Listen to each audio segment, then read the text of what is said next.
అందరికీ నమస్కారం. Welcome to my channel. Karthika Pournami సందర్భంగా దేవాలయాల్లో ప్రత్యేకమైన పూజలు. కార్తీక పౌర్ణమి సందర్భంగా మహిళలు పెద్ద ఎత్తున ఉదయం నుంచే ఎక్కడ చూసినా దేవాలయాల్లో కిక్కిరిసిపోతున్నారు. అయితే కార్తీక పౌర్ణమి అంటేనే హిందూ దేవాలయాల్లో హిందువులకు ఒక గొప్ప పండుగ లాంటిది. ఎందుకంటే కార్తీక మాసం మొత్తం ప్రత్యేకమైన పూజలతో, నోములు, వ్రతాలతో మనం ఘనంగా నిర్వహించుకుంటాము. కార్తీక పౌర్ణమి సందర్భంగా దేవాలయాల్లో కార్తీక దీపాలు వెలిగించడం. అయితే చాలా చోట్ల దేవాలయాల్లో గమనిస్తే హిందూ సాంప్రదాయం ప్రకారం హిందూ వస్త్రధారణలో ఈ కార్యక్రమాలు నిర్వహిస్తే బాగుంటుందని బ్రాహ్మణులు కానీ పురాతన కాలం నుంచి హిందూ సాంప్రదాయంలో మనకు తెలియజేయడం జరుగుతుంది. ఇప్పుడు ఆ సాంప్రదాయాలని గౌరవిస్తూ అందరూ అదేవిధంగా మనం దేవాలయాల్లో దర్శనాలు చేసుకోవడం కానీ దేవాలయంలో పూజా కార్యక్రమాలు చేస్తే చాలా బాగుంటుంది. అయితే కార్తీక పౌర్ణమి సందర్భంగా కొన్ని దేవాలయాలను తిరిగినప్పుడు అక్కడ కొన్ని విషయాలను గమనిస్తే కార్తీక దీపాలు ఏ విధంగా వెలిగించాలి, ఏ ప్రదేశంలో వెలిగించాలి, ఎట్లా వెలిగించాలి అనేది చాలామందికి తెలియకపోవడం వల్ల కూడా విచ్చలవిడిగా దేవాలయంలో ఎక్కడ పడితే అక్కడ చిందర బందరగా దీపాలను వెలిగించడం జరిగింది. దానికి తోడు అలంకరణ ప్రాయం లేకుండా కూడా చాలామంది తమ ఇష్టానుసారంగా దీపాలను వెలిగించడం జరిగింది. దాంతోపాటు దీపాలు వెలిగించిన ప్రదేశంలో వాళ్ళు దీప ఆరాధన కోసం తీసుకొచ్చిన వస్తువులను కూడా అక్కడనే దీపాలు వెలిగించిన ప్రాంతంలో విచ్చలవిడిగా వదిలేసిపోవడం.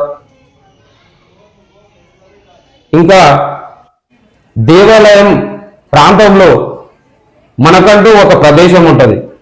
పురోహితులను కానీ హిందూ ధర్మ పెద్దలను కానీ తెలుసుకొని ఏ ప్రదేశంలో వెలిగిస్తే ఎటువంటి మంచి కార్యాలు జరుగుతాయి, మంచి చెడు అనేది తెలుసుకొని వెలిగించడం చాలా బాగుంటుంది. అయితే మన కార్తీక మాసం ఇంకా టైం ఉంది కాబట్టి మీరు అక్కడ దేవాలయాల్లో కార్తీక దీపాలు వెలిగించే వాళ్ళు తప్పకుండా ఈ విషయాలను తెలుసుకొని కార్తీక దీపాలు వెలిగిస్తే చాలా బాగుంటుంది. దానికి తోడు మనం చూస్తున్నాం చాలా దేవాలయాల్లో విగ్రహాలపై విచ్చలవిడిగా తమ దేవాలయంలో తాము చేస్తున్న అత్యంతమైన మొదటి తప్పు ఏంటంటే దేవునిపై పసుపు, కుంకుమ, విభూతి మరియు పువ్వులు ఇటువంటి దేవుని పైన, పాదాల పైన లేకపోతే దేవుని ప్రదేశంలో క్రింద పెడితే చాలా బాగుంటుంది. కానీ విచ్చలవిడిగా భగవంతునిపై, ముఖంపై చల్లడం, నెత్తుపై చల్లడం, విగ్రహాలపై విచ్చలవిడిగా ఆ విధంగా పోయడం వల్ల విగ్రహాలు ఇతర వ్యక్తులు చూసే వాళ్లకు చాలా బాధాకరంగా, చెడుగా కానొస్తున్నాయి. ప్రతి ఒక్కరూ మహిళలు ఇలాంటి విషయాలు, ఇటువంటి కార్యక్రమాలు చేయకండి. ఎందుకంటే మన ముఖం పైన ఏదైనా చిన్నది పడితే మనం నీట్గా అది కనపడకుండా అప్పుడే తోడ్చుకుంటాం. అదే మన హిందూ విగ్రహాలపై అలా ఇష్టం వచ్చినట్టు పసుపు కానీ, కుంకుమ కానీ, పువ్వులు కానీ, ఆ గంధం బొట్లు పెట్టడం కానీ తమ ఇష్టానుసారంగా ఆ విగ్రహాలపై అలా వేయడం చాలా బాధాకరంగా ఉంది. మీరు పూజా కార్యక్రమాలు నిర్వహించినప్పుడు మీరు ఏ విధంగా అలంకరణ ప్రాయంగా తయారయ్యి అలంకార ప్రాయంగా చూసే వాళ్ళకి ఎంత చూడచక్కగా కనిపించాలనుకుంటారో అక్కడ మనం పూజ చేసే విధి విధానాలు కూడా ఆ భగవంతుడు కూడా అదే విధంగా ఉండాలని కోరుకుంటే చాలా బాగుంటుంది. మరియు హిందూ ధర్మాన్ని, హిందూ సాంప్రదాయాలని, మహిళలు తమ వస్త్రధారణని హిందూ దేవాలయాలకు వెళ్ళినప్పుడు కానీ, హిందూ పండుగలు జరిగినప్పుడు కానీ మన సాంప్రదాయాలని, మన హిందూ ధర్మాలను కానీ కాపాడాలని వీటిని పాటించాలని మనస్ఫూర్తిగా కోరుకుంటున్నాము. భారత్ మాతాకి జై.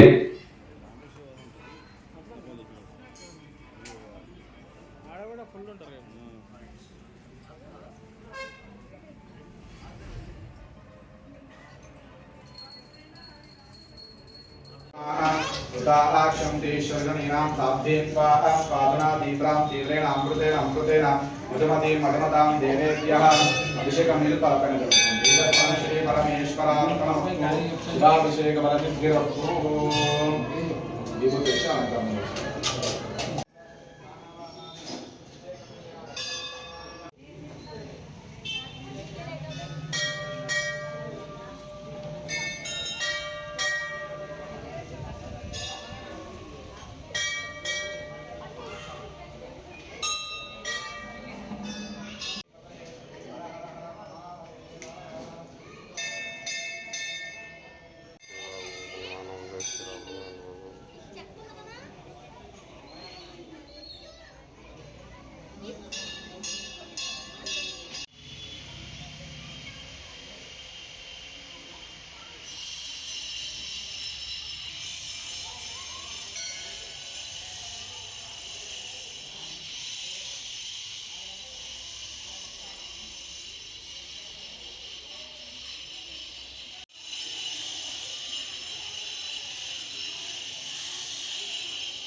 Ini